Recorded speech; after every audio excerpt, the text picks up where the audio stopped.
Hello, this is Patrick Andrews going over the model creation process for the midterm for Prediction 413, um, which was looking at predicting blood donations with forecasting. It was a driven data competition that provided the data and asked to come up with a model that minimized the log loss of a model.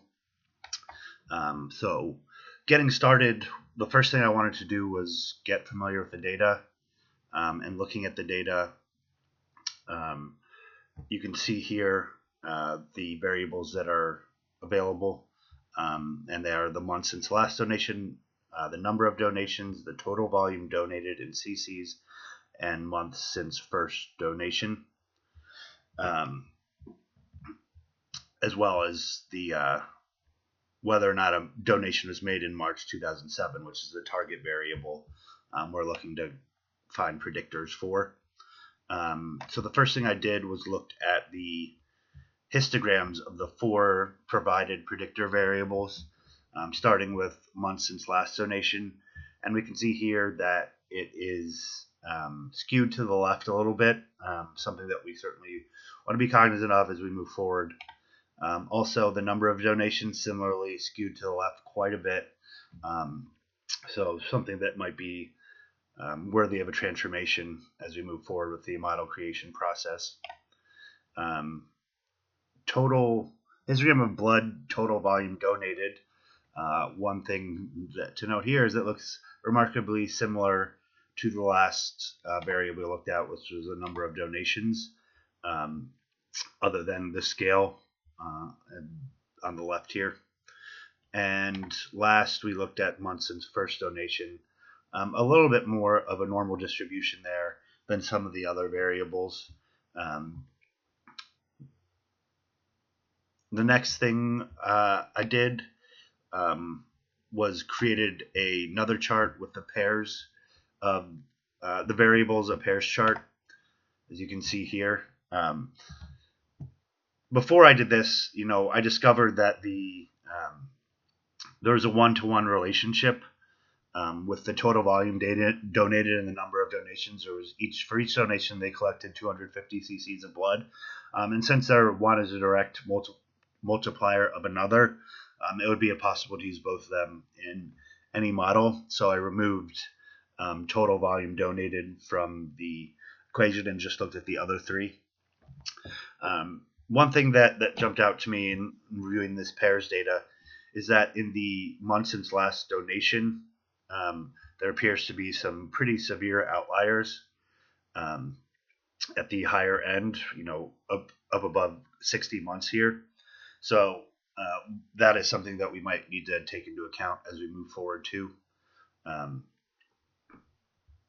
moving along, in creating the first model that I did, I just wanted to come up with kind of a baseline model, and that's what you see here in logistic.blood.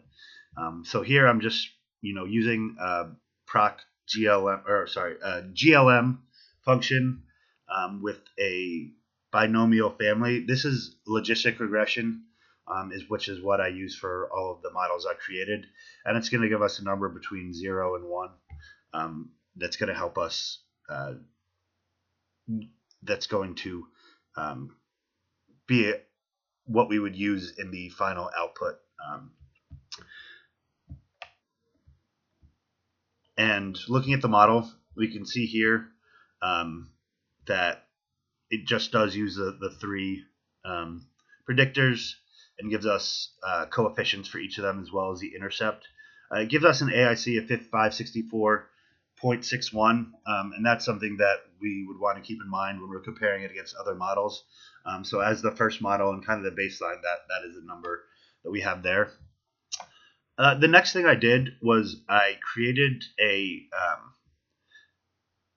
variable here called donation frequency, which was the number of donations over the months since the first donation minus the month since the last donation plus 1, because if they had just donated once, we wouldn't want to divide by 0, so adding 1 to it avoids that problem.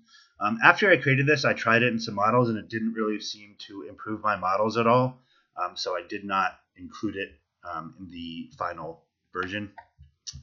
Then I also, with the number of donations where we seem to have a very skewed left variable, I created a log called log don here, and use that to create a much more normalized looking variable than we had in the first one. And with that, I also I created my second model here, as you can see, and it has a much better AIC than the original model. So already an improvement just including that log of the number of donations rather than the total number of donations. And we have a 547.71 there. Lastly, with the number of months since last donation, I wanted to create another model, another variable there using the log and the square root to see if that improved at all. Both of them did improve slightly. They do look more normalized, but they're still not in a great shape that we would like out of our variables. From there, I created another model using both the log last, or the log donation, which we know improved our last model, and the log last, which improved to see if that would improve. It did not. We actually got a higher AIC there. Then lastly, I created one more model where I removed the outliers from number of months since last donation, and also used the square root of last in a destination, last number of months since last donation, and also included the log of the number of donations, and got this model that you see here. It did have a slight improvement on the AIC from the one we had used previously. Sorry, excuse me, the one down here, 547.39. But when I actually plugged it into the driven data, it showed me that the second model was slightly better. So that is the one I went with. And that is a summary of how I came to the model that I did, and the final score I got in log loss, which was 4.4443.